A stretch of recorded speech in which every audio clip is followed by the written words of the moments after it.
The saga of Scott Kimball began 5 years ago. In late 2005, Scott Kimball once again became the focus of a Boulder County investigation. I assure you that Scott's family was also shaken and distressed by this, and I would remind you that they are also victims. Absolutely not. There's no way. Everything that was just said was just false. Noong 2003 sa Colorado, may isang tao na sanay sa panlilinlang at pagmamanipula. Siya ay mabilis na nakakuha ng tiwala ng tao sa pamamagitan ng matatamis na pangako ng pangarap at magandang kinabukasan. Ngunit sa ilalim ng bawat salita ay nakatago ang isang malaking kasinungalingan na sumira ng 4 na buhay at marami pang iba. Hanggang ngayon, ang mga sugat na iniwan niya ay nanatiling mahirap pagalingin.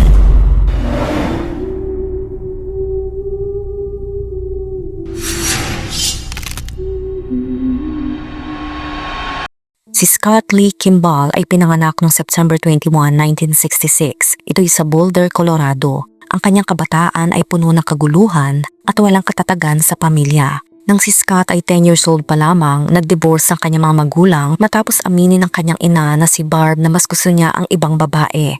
Ang kanyang ama na si Virgil ay kalaunan ay lumipat ng estado at nagpakasal muli. Dahil sa matinding kalungkutan sa paghiwalay ng kanyang mga magulang, humanap ng kanlungan si Scott sa mobile home ng kanyang lola sa Lafayette, Colorado. Hindi niya alam mas malala pa ang mga bagay para sa kanya roon. Sa Lafayette, nakilala ni Scott si Theodore Payton, isang 41 years old na computer programmer. Sa simula, si Theodore ay tila palakaibigan. Inilalabas si Scott sa mga restaurant at binibigyan siya ng maraming regalo. Gayunpaman, hindi alam ni Scott, ang tila ama-amahan na ito ay mayroong masamang intensyon. Mula 1976 hanggang 1983, ginamit ni Theodore si Scott sa pinakamalalang paraan para matiyak ang katahimikan ng kanyang biktima. Minsan ay naglalabas si Theodore ng armas na nagbabantang papaslangin ang ama ni Scott kung sakaling ihahayag niya ang katotohanan. Pero nakatakas si Scott sa umalila sa kanya nang lumipat siya sa Hamilton, Montana para manirahan kasama ang kanyang ama at kapatid.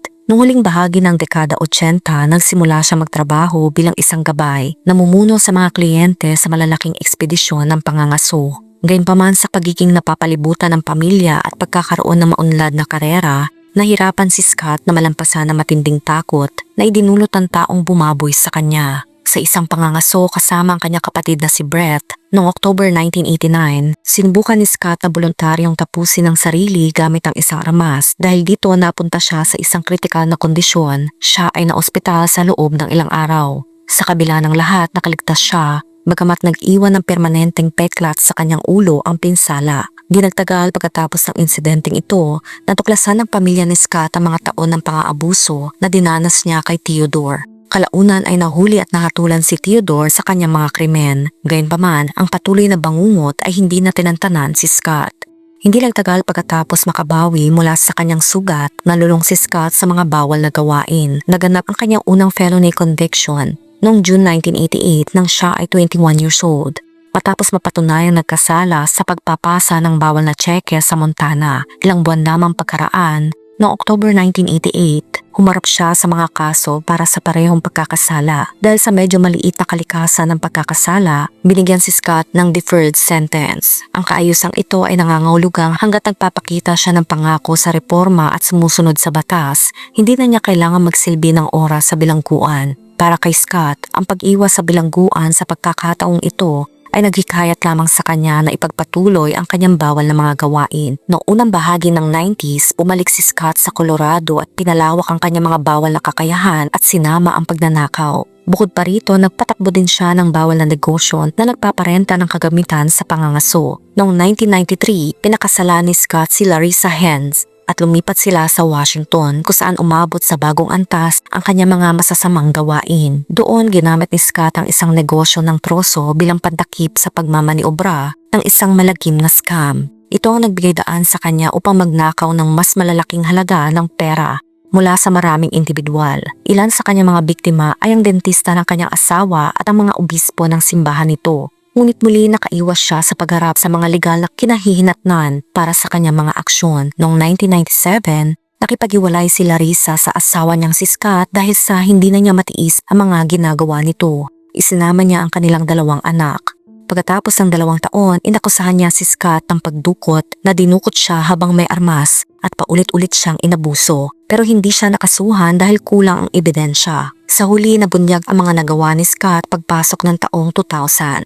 Noong April 2000, nakulong siya sa Montana dahil nilabag niya ang mga kondisyon ng kanyang probation mula sa kasong nangyari pa noong 1988. Dahil dito kinabalik siya sa kulungan at doon na niya gugukulin ang natitirang taon sa Montana State Prison. Noong unang bahagi ng 2001, inilipat si Scott sa isang pre-release center sa Helena, Montana, kung saan nagtrabaho siya bilang cashier sa Easy Stop gas station. Araw-araw, tapat siyang bumabalik sa center matapos ang trabaho. Ngunit noong July 29, 2001, habang nag-iisa sa shift, tumakas siya dala ang $677 at isang ninakaw na truck. Ang kanyang dating asawa na si Larissa ay nagsabing pumunta si Scott sa bahay niya. Dinukot siya at muli siyang inabuso. Dahil dito naglabas ng waran ang pulisya ng Lewis and Clark County para sa pag-aresto kay Scott.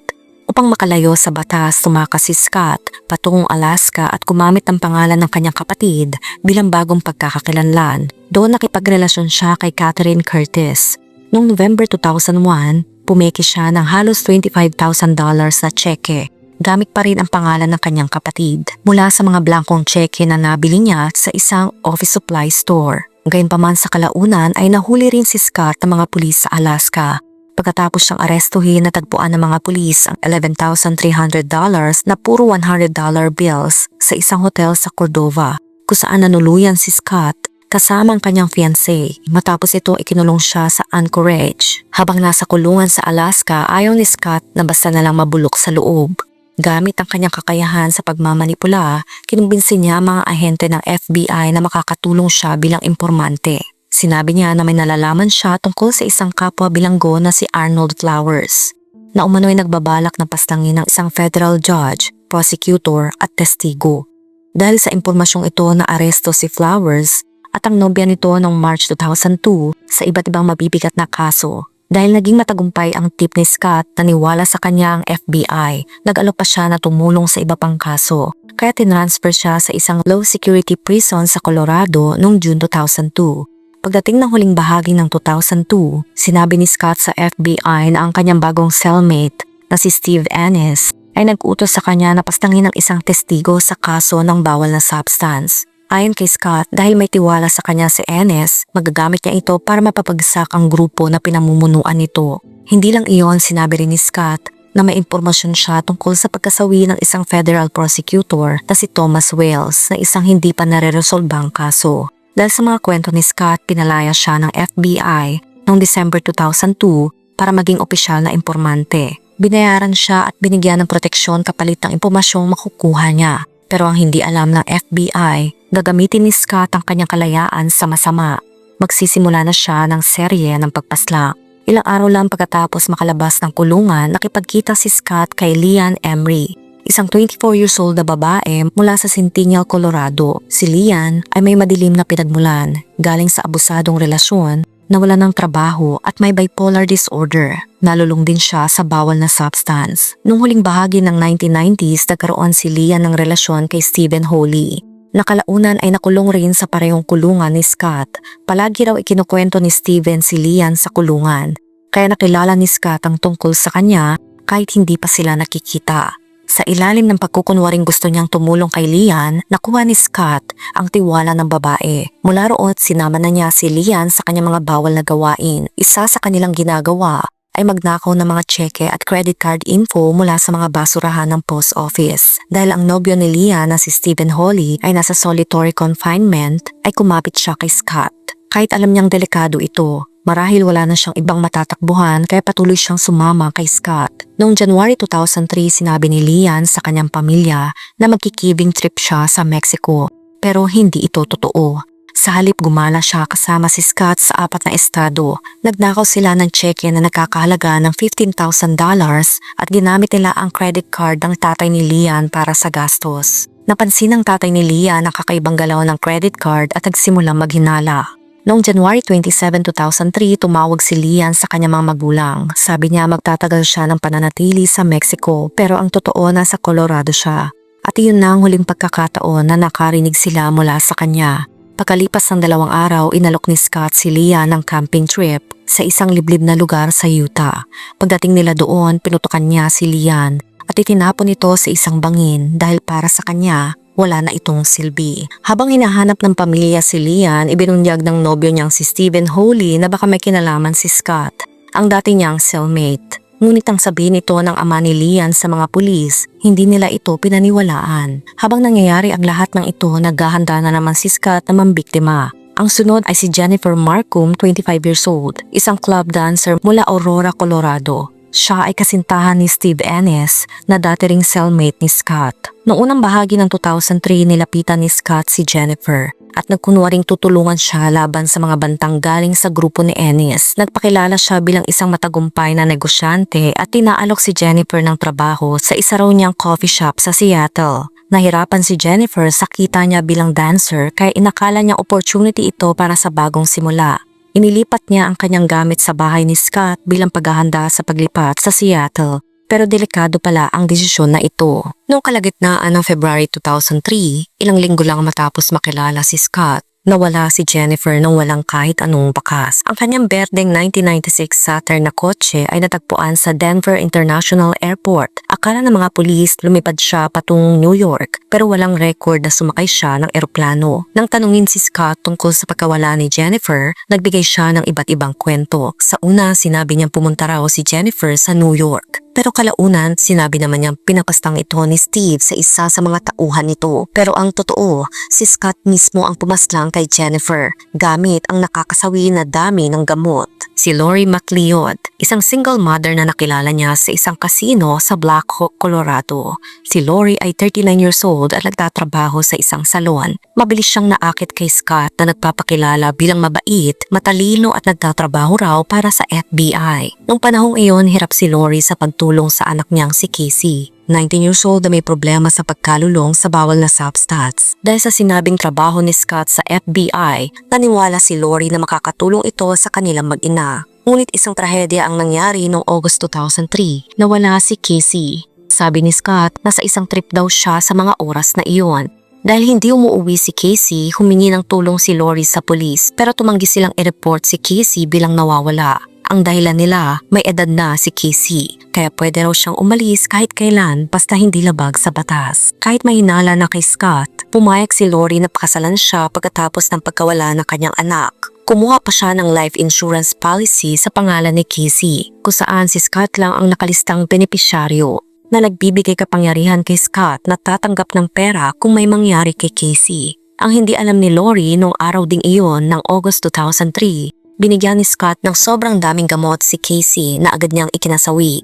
Pagkatapos ito, itinapon niya ang labi ni Casey sa isang liblib na lugar sa Jackson County, Colorado. Noong 2004, dumating sa Colorado ang tiyuhin ni Scott. Ito'y si Terry, mula Alabama para tulungan si Scott sa pag-aalaga sa anak nitong si Cody. Habang ang isa pa niyang anak na si Justin ay nasa ospital.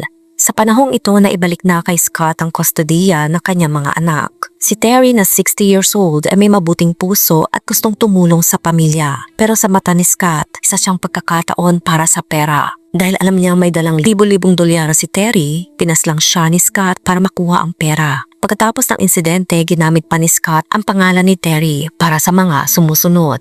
Una, bumili siya ng mga baka. Pangalawa, sumulat ang pekeng tseke na gamit niya ang pangalan ni Terry. Pangatlo, nilinlang niya ang kanyang sariling ama na si Virgil. Gumawa pa si Scott ng peking email account at sinabing lumipat daw si Terry sa Mexico at masaya raw ang buhay niya doon para lang maitago ang totoo. Sa loob ng 2 taon, nagpatuloy si Scott sa mga madilim na gawain. Karamihan ay para sa pera. Pero noong 2006, mukhang babaliktad ang lahat. Noong January 2006, tumakas si Scott papuntang California matapos siya maging suspect sa isang kaso ng peke at mapanlinlang na tseke. Doon nasangkot siya sa isang televised car chase at standoff na ipakita pa sa TV bago siya tuluyang nadakip ng mga otoridad. Ang pag-aresto sa kanya ay naging simula ng pagbagsak ng lahat ng kasinungalingan niya. Ang mga ama ng kanyang biktima, si Howard, na ama ni Leanne, si Rob McLeod, ama ni Casey, at ang ama ni Jennifer, ay patuloy na nananawagan sa FBI para imbestigahan ang pagkawala ng kanilang mga anak. Dahil sa lumalakas na ebidensya at pagpupursige ng mga pamilya, nagsimula ulit ang mga investigasyon. at unti-unting naiuugnay si Scott sa mga kaso ng mga nawawalang tao. Habang mas sinusuri ng mga investigador ang kanyang kasaysayan, nakita nila ang koneksyon ng kanyang pagiging FBI informant sa pagkawala ng mga taong malapit sa kanya. Natuklasan na si Scott ang huling taong nakita na kasama ng mga sumusunod bago sila nawala. Una si Casey, pangalawa si Jennifer, pangatlo si Lian at pang-apat ang kanyang tiyuhin na si Terry. Noong 2007, nagkaroon ng malaking progress sa kaso na makita ng isang mangangaso ang mga labi ni Casey sa isang liblib na gubat sa Jackson County, Colorado. Natuklasan ng mga investigador ang isang resibo na nagpapatunay na naroon si Scott sa lugar kung saan huling nakita si Casey. Ang dokumentong ito ang naging pisikal na ebidensya na nag-ugnay sa kanya sa isa sa mga kaso ng nawawalang tao. Lubos ang kalukutan ng ama ni Casey nang malaman ang sinapit ng kanyang kaisa-isang anak na babae. Gayunpaman nakaramdam siya ng kaunting kapanatagan dahil sa wakas inatagpuan na ang labi ng kanyang anak at naipalibing na ito ng maayos. Noong December 8, hinatulan si Scott ng 48 years sa bilangguan dahil sa kanyang mga nagawa na may kaugnayan sa pandaraya. Tinanggap ito ng mga pamilya ng kanyang mga biktima pero patuloy pa rin silang naghahangad ng ganap na hustisya para sa pagkasawi ng kanilang mga mahal sa buhay. Noong taglamig ng 2009, inalok ng mga prosecutor si Scott ng isang plea deal kapalit ng pag-amin ng pagpaslang kina Casey, Jennifer, Lian at Terry. At kung ituturo niya kung saan itinapon ng kanilang mga labi, may iwas siya sa kaso ng first degree murder at maiiwasan ng parusang pagkasawi. Maaari rin siyang magkaroon ng tsansang makalaya sa parol balang araw. Dahil sa dami ng ebidensya laban sa kanya, pumayag si Scott sa kasunduan. Tinulungan niya ang mga investigador at itinuro ang labi ni Lian sa isang canyon sa Utah. Itinuro rin niya ang labi ni Terry Scott na kanyang tiyuhin sa kagubatan malapit sa Vail Pass, Colorado. Pero hanggang ngayon hindi pa rin natatagpuan ang labi ni Jennifer. Kahit umamin si Scott na siya ang pumaslang, sinabi niya na hindi na niya matandaan ang eksaktong lugar kung saan niya ito itinapon. Anya, ginawa ko ang lahat para matulungan sila kay Jennifer. Nag-alok pa ako magpa-polygraph test para matiyak na totoo ang direksyong binigay ko. Yun lang ang naaalala ko. Noong October 2009 sa Boulder District Court, Colorado, hinatulan na si Scott. Dumalo sa pagilitis sa mga pamilya ng kanyang 4 na biktima. Sa korte, umamin si Scott sa lahat ng kaso. Bilang parusa, hinatulan siya ni Judge James ng 70 years sa kulungan. At idadagdag sa una niyang sentensyang 48 years, magiging karapat-dapat siyang mag-apply para sa parol sa taong 2044. Habang nagaganap ang paglilitis, nagsalita ang ama ni Lian, Casey at Jennifer. Buong sakit nilang inilahad ang takot at kawalan na iniwan ni Scott. Anila, winakasan ni Scott ang aming buhay. Hindi na ito magiging pareho muli. Ilan pa ang nawawala dahil sa kanya. Ang anak ko ay isang batang may pangarap at damdamin. Ang tratuhin siya na parang basura ay kasuklam-suklam. Naroon ako nang una siyang huminga. Naroon si Scott nang kunin niya ang kanyang huling hininga. Nang matapos mahatulan si Scott, umani na matinding batikos ang FBI. Maraming nagtanong kung paano niya nagawang manipulahin ang sistema at makapaslang habang siya ay nasa ilalim ng proteksyon bilang FBI informant. Inakusahan ng FBI na kakulangan sa tamang pagsubaybay at hindi maayos na pagsala sa mga informante. Ayon sa mga kritiko, kung naging maingat lang ang FBI, sana'y napigilan pa ang ibang ginawa ni Scott. Ngunit hindi tinanggap ng FBI ang pananagutan. Anila, trahedya ang kasong ito para sa mga biktima at sa kanilang pamilya. Pero aming lilinawin, ang may pananagutan ay si Scott, hindi FBI, hindi sinuman. Siya ang gumawa ng lahat ng iyon. Sa kabila ng pagtanggi, naging leksyon ng kaso na delikado ang umasa sa mga kriminal para sa impormasyon at nagbunsod ito ng panawagan para sa mga mahigpit na patakaran sa paggamit ng mga informante. Noong 2021 habang nakakulong, nagbigay si Scott ng magkasalungat na kwento sa dahilan ng kanyang mga pagpaslang. Una, sinabi niyang binablockmail siya ng mga babae na sina Jennifer, Casey at Lian at tinakot siyang ibubunyag sa FBI ang kanyang mga nagawa. Pagkatapos, binago niya ang kwento at sinabing utos daw ng isang samahan ng biker ang pagpaslang. Tukol naman sa kanyang tiyuhin na si Terry, sinabi niya pinagsamantalahan siya nito nung bata pa siya kaya pinaslang niya ito bilang paghiganti. Ngunit wala ni isa sa mga pahayag ni Scott ang napatunayan. Noong 2024 sa kabila ng kanyang sentensya, patuloy pa rin ang investigasyon kay Scott. May mga ulat na nagyayabang siya sa kulungan na siya raw ay responsable sa dose-dosenang pagpaslang. Pinaghihinalaan siya ngayon ng mga otoridad na maaring siya ang may kinalaman sa hanggang 21 pang hindi nalulutas na kaso. Ang kwento ni Scott mula FBI informant tungo sa pagiging serial killer ay nag-iwan ng bakas ng takot at pagkawasak. Hindi lang niya namanipula ang kanyang mga biktima kundi pati mga tagapagpatupad ng batas. Dahil dito nakagawa siya ng karumaldumal na gawain habang mukhang tumutulong sa FBI. Ang mga storya nila Lian, Jennifer, Casey at Terry ay nagpapaalala kung gaano kadelikado ang mga taong marunong manlinlang. Ang kanilang pagkasawi ay nagtuturo ng mahalagang aral. Kailangan ng mas mahigpit na pagsusuri sa mga informante at higit sa lahat, dapat pakinggan at suportahan ng mga pamilya ng biktima. Habang tuloy pa rin ang investigasyon sa iba pang posibleng biktima, hindi pa natin alam ang buong lawak ng nagawa ni Scott. Sa ngayon, nasa likod pa rin siya ng rehas habang ang mga naiwang pamilya ay patuloy na nakikipaglaban para sa katotohanan at katarungan. Sabi ng isang naiwan na kapamilya, hanggat ako'y nabubuhay, dala ko ang alaala niya. Kailangan kong tanggapin na hindi ko na siya kailanman makikita. Ikaw, anong masasabi mo sa kwento natin ngayon? Let me know sa comment section. Kung nakaabot ka sa video na ito ay maraming salamat. Huwag kalimutan mag-like, share, subscribe, and turn on the notification. Ingat ka palagi. Ciao!